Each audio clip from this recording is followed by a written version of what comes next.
Night Call és un intens thriller en què un estudiant que treballa de nit com a serraller es veu embolicat en un robatori a un violent mafiós i li passen tot un seguit de coses, ¿vale?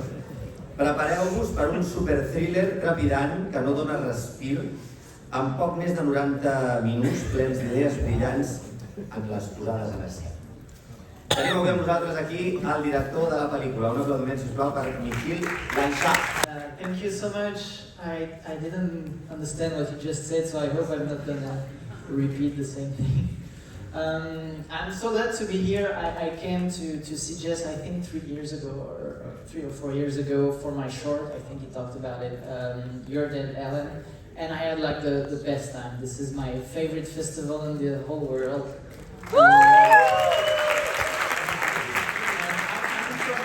We have a pretty nice, fantastic festival also, but here we can go swim between movies, and that's great. So yeah, I'm so glad to be here. Like I said, this is my first feature film, so I'm very excited to know what you guys are gonna think about it. And usually when I introduce the film, I apologize because it's a pretty violent movie, but I know that in Sitges I don't have to apologize for that. So yeah, enjoy it, and we're gonna talk about it a little more afterwards. Thank you so much. Nuestros invitados, en este caso el director. Tengo entendido que esta es la premier española, creo que pasó primero por el Fantastic Fest en Austin, ¿verdad? A little bit. It was, yeah, we were in Austin. It was the world premiere. The world premiere there, so it's a European or Spanish premiere here? It was in a festival before. It was in a festival, but in France, and only in France, so because it's a French production. So I guess it's the first the European premiere outside of France. Yeah. Yo tenía una pregunta. Él viene de ganar con su cortometraje You Are Dead, Ellen, que no sé si os acordáis, pero ganó el Méliès de Plata. Pero no solamente ganó el Méliès de Plata, sino que fue por todo el mundo y ganó como 30 y pico premios, más de 30 premios en todo el mundo. Yo no sé si eso para alguien que ha hecho solamente cortos y que tiene que enfrentar su primer largometraje, era una presión demasiado grande. ¿Cómo se ha sentido? Si se ha sentido esa presión, si no, si realmente al ganar tantos premios ha tenido facilidades para conseguir esta producción. Un poquito que nos explique eso.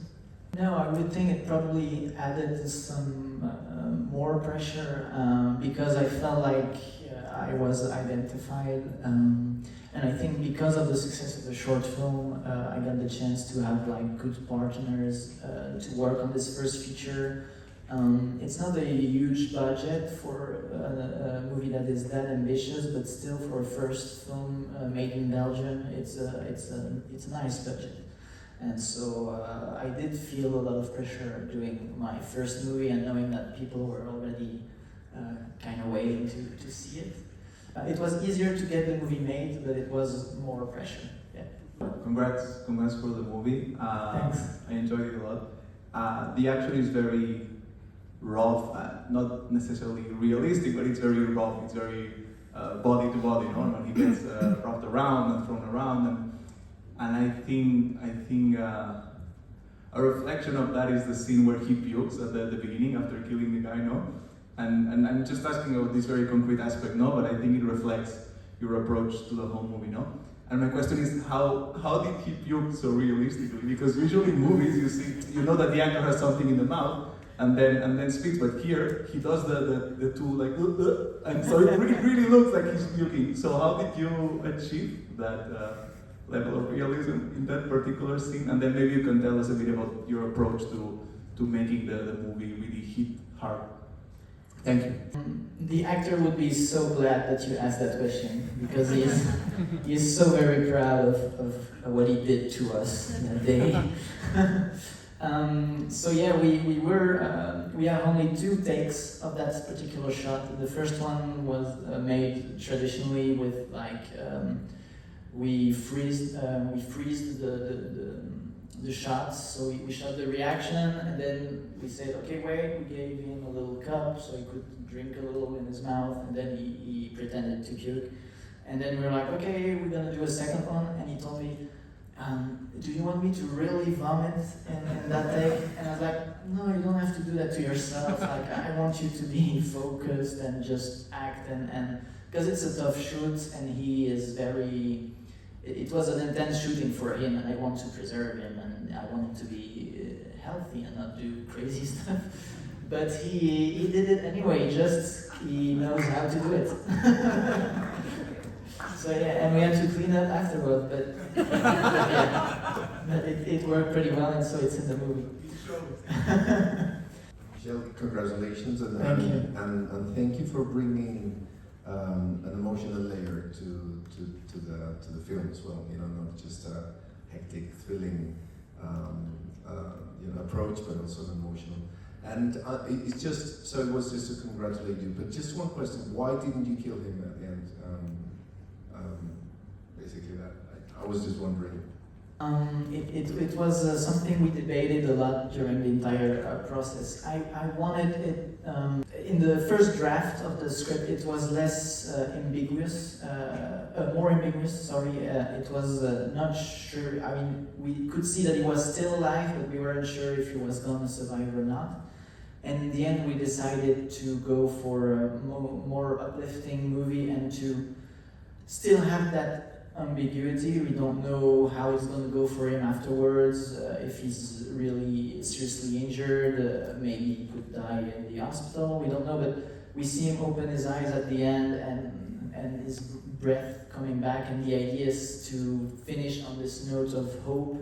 And the idea was, because it's already a very dark movie, very intense, very violent, that talks about the very violent world that we live in. It talks a lot about racism, about police brutality, about just the entire movie is about people who, because of the context, are each other's enemies and have to fight against each other, where actually there could be a world where they could coexist and be friends or be lovers or be together. We can see that they're all very human and they would want to live together, but the world is so unfair and violent. And I wanted him to be the only character who does something completely selfish, unselfish, like selfless. Yeah, thanks. And I didn't want him to be punished too hard for it, because I guess I want to say that we need to do that to help each other out, and it was already I'm sorry it was already very intense for me to address the police brutality and to have a character of color being shot at by the police at the end of the movie. And I talked about a lot of friends of mine and about the political message about having a black main character in the movie becoming a martyr and getting killed. I mean, I wouldn't want people to say like, oh yeah, of course, it's a black main character, so of course he's gonna get killed again at the end. And I was like, no, I want him to be a real hero of an action movie and not being just a martyr for a political message about the social status in my country. I wanted it to be a real movie about cinema and about this guy that becomes kind of a superhero at the end. And I wanted to have that. I wanted people to cheer for him and not be just completely crushed at the end of the movie, I guess. So thank you for the movie, I really enjoyed it. I wanted to know if you could tell us a bit more about the creative process, because it's a song that I really enjoy and like, and it seems like the movie is built around the song, or the other way around, but it fits really well. And I think the title in French is a phrase from the song. So yeah, I was wondering about that. So yeah, I'm a big fan of that song. I listen to it all the time. I used to listen to it all the time. Now I can't hear it anymore. No, it's not true. I still love it. Actually, I love it. I still sing it at karaoke. No, I mean it's a song that's very personal to me. I listen to it since I'm a teenager, when I am sad, when I have a broken heart, especially, and it was there from the beginning. And that's so like she said, the title of the movie in French is La nuit se traîne, and it's the second sentence from the song. And so the movie is really born with the song.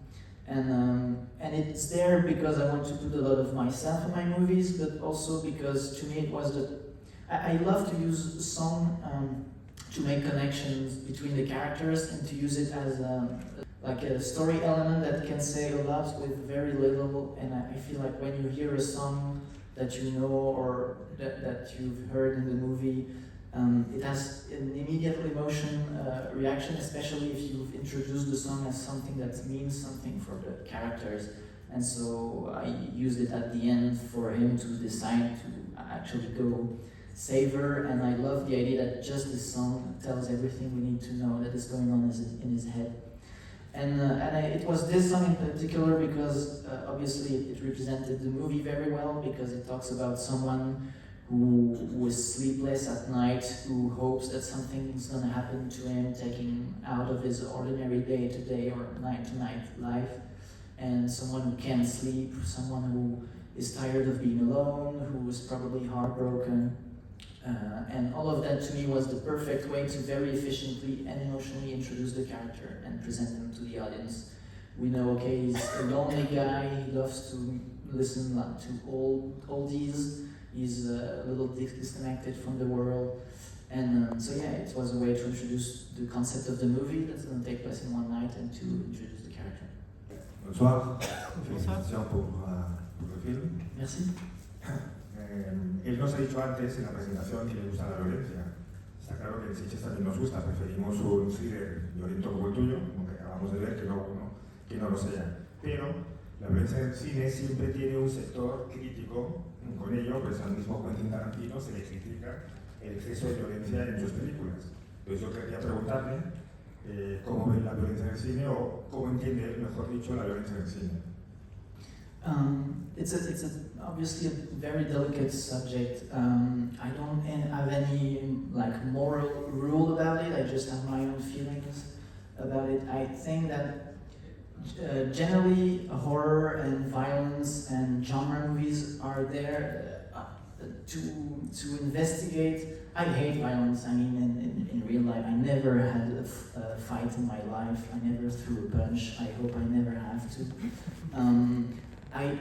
In real life, I don't care about cars. I don't even have my driving license, but I do love to shoot car scenes, and I do like to shoot violence. And I think I've talked about it recently with a friend. I think, to me, making movies is a way of still being a kid who's like playing with his toys and telling stories. And I think when you're a kid, you do that also to address the things you're scared of, or what to you is to be an adult, like you play like you're a cop or you're a doctor, or you play that you're a kid and you play like you're an adult in another role. And I think it's a way to try to understand and to make sense of the world.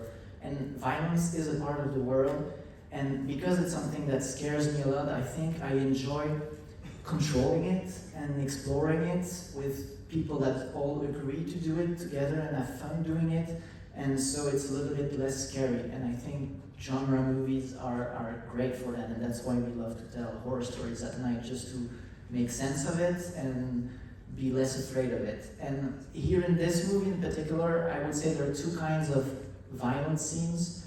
There are the violent scenes that are really not fun to watch. I mean, I have fun shooting everything, honestly, in a movie like this, but there's some scene where I'm a little bit more sober, like the first scene with the vomit and all that. That scene, I really wanted it to be shot in a very simple way, and the violence to be very terrifying and authentic, because it's all an idea of subjectivity, being with the character, and he is living the most unpleasant moment of his life.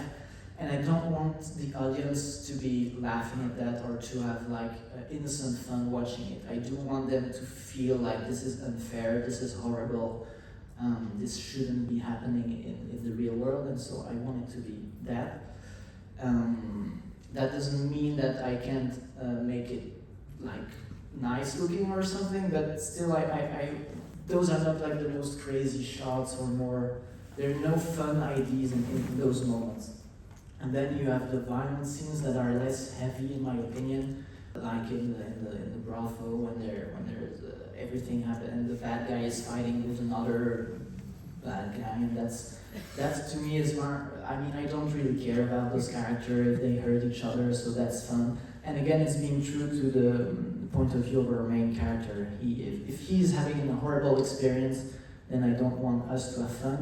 But if it's more peripheral, if it's a chase scene, if he is being heroic or resourceful, then I want to cheer for him. And like when he's escaping through the subway with the bike and all of that, to me, I want the audience to feel like, wow, it's amazing what he's doing. And so in that moment, I allow myself to shoot it in a way that's more playful and fun and more extravagant, because that's a nice moment for a hero. It's not a cruel moment.